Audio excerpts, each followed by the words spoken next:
Cosplayer, a story from the House of Cain. This party was going to be the best one yet. A Halloween party with sexy witches and vampires, cosplay all over the house, all over the yard, and Jason hoped in his bed. Hell, Duncan had even hired a professional cosplayer named Spirit he had met at some horror convention somewhere to come and help keep everyone entertained. Jason came into the house to find the party already going. At least a few of the guys were eating and getting ready, putting on their costumes. The music was already pounding. "Hey man," Duncan clapped him on the shoulder. Jason grabbed a handful of chips and a beer. "What's up?" he asked, shoving some chips in his mouth and twisting the top off the Bud Light. "Can you do me a solid?" Duncan asked Jason, as Jason took a swig. Duncan laughed. "This is pre-party beer, man. That shit was left over from last time, whatever people brought. Don't worry, the good stuff's down in the basement." "What's the favor you need?" Jason asked. "Spirit's gonna be here in just after dark." He looked down at his watch. "Say half an hour." "Okay," he asked. "Okay," Jason asked, grabbing for more chips. "Can you make sure you keep an eye out for her if I'm not down here and dressed yet?" He looked worried.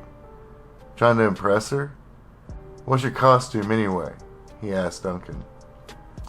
Duncan flushed. "Yeah, dude, this chick is literally the hottest thing I've ever seen. And she does the best vampire, dude. You have no idea." He was gushing. "Okay, yeah. I'm just gonna do the pirate thing. Won't take me but a second to get ready." Jason slapped Duncan on his shoulder, chuckling and rolling his eyes.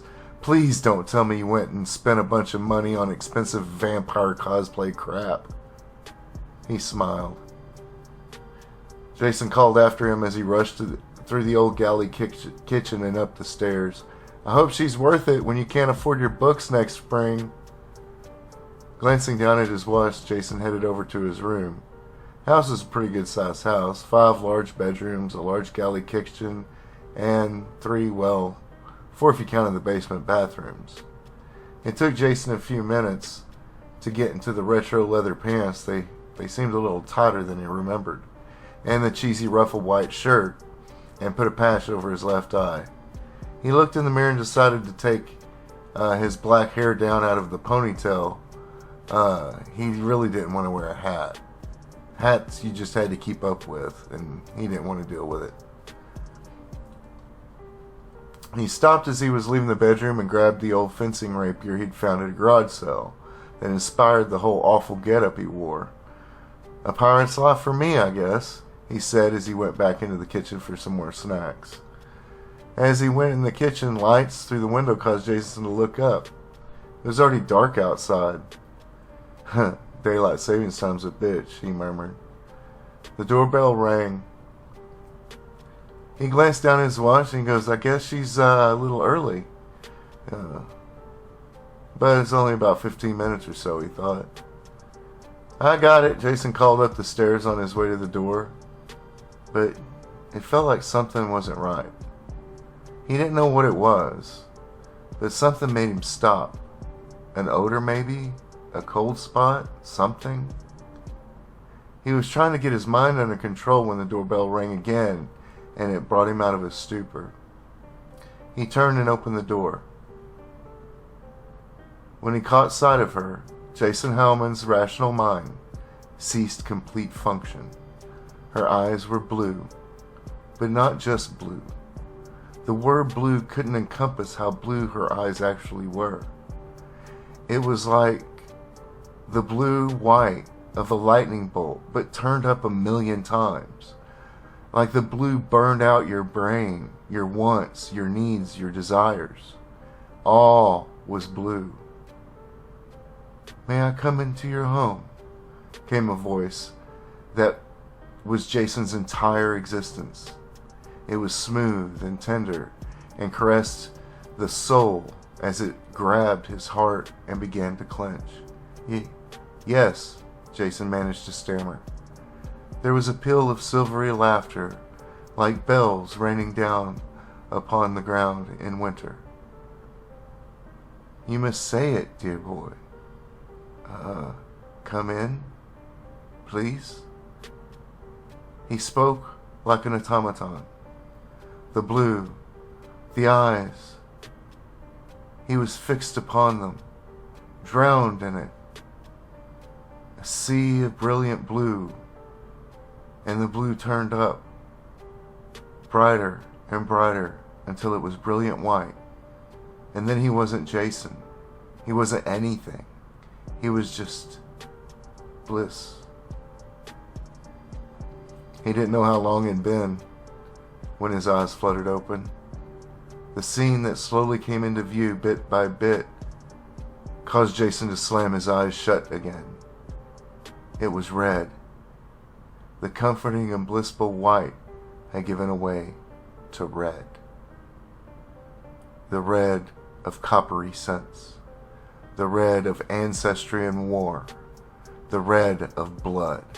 And blood so red that it was almost black. It covered everything, everywhere.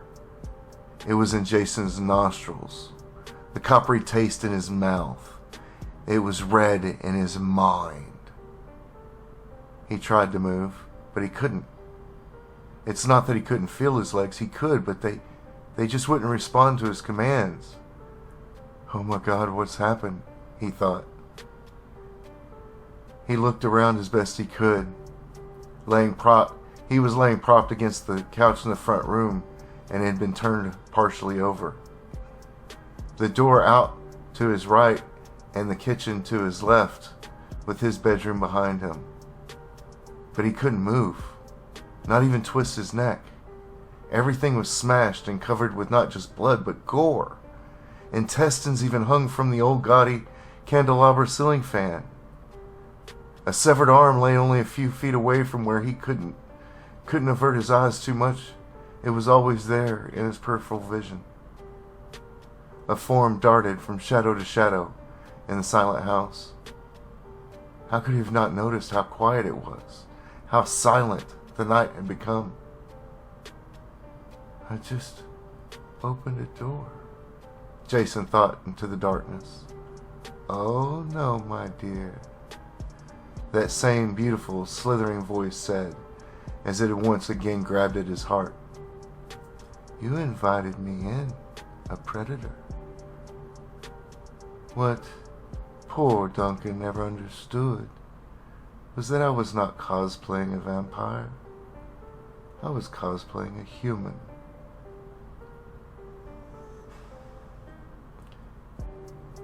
The voice cooed, and it caused Jason's body to respond even though he had no conscious control of it. The woman stepped closer, petite and quiet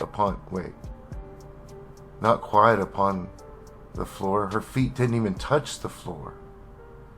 She looked down at him with those impossibly blue eyes. He once more felt himself being drawn back into those eyes, back to the soothing white, back to the oblivion of bliss, to leave the red, to leave the stench of the coppery death. Jason reached for that oblivion, grasped for it, and just as he was about to touch it, she pulled him back. When he looked up at her again, she was not the beautiful petite woman he had thought. Her arms and legs had lengthened and thinned.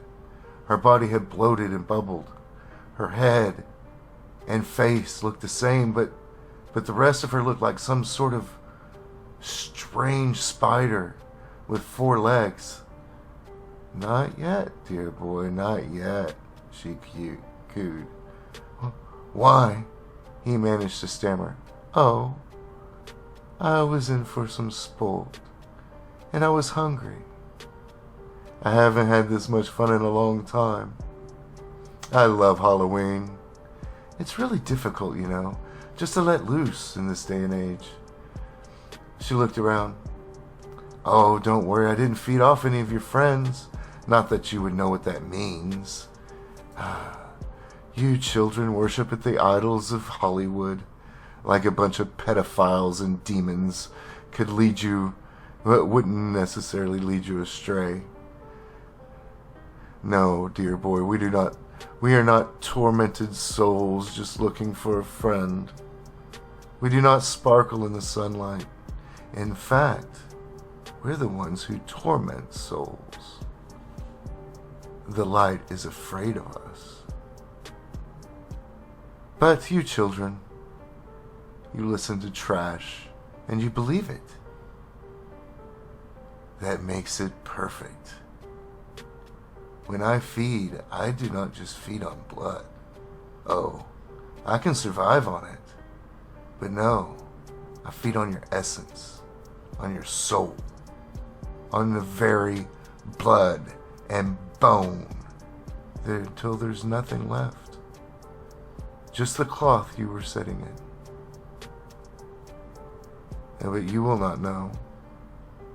And for whatever you believe, there is no life after this death for you. Because that's what I feed on. Your soul. The horror of it. He reached out for darkness, to force himself to lose consciousness somehow, desperately disconnect from reality, if this was in fact reality.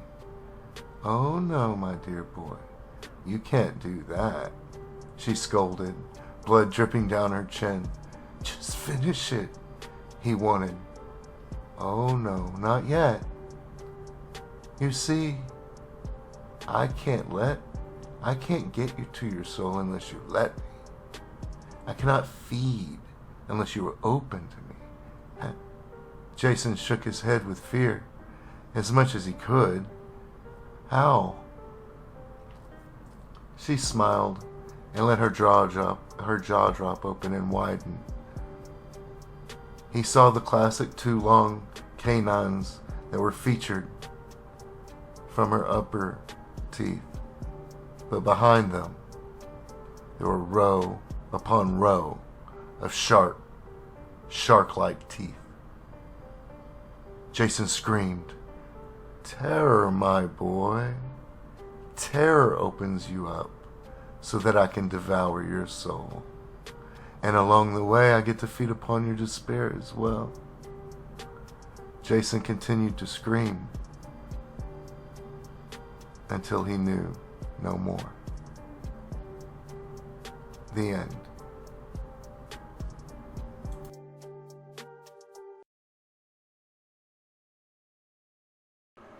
Once again, thank you for watching this video. I hope that you enjoyed it. It either entertained or gave you some knowledge to help you. Please leave a comment and let me know how I'm doing, how I can do better. And remember, always like, share, and subscribe. Have a great day.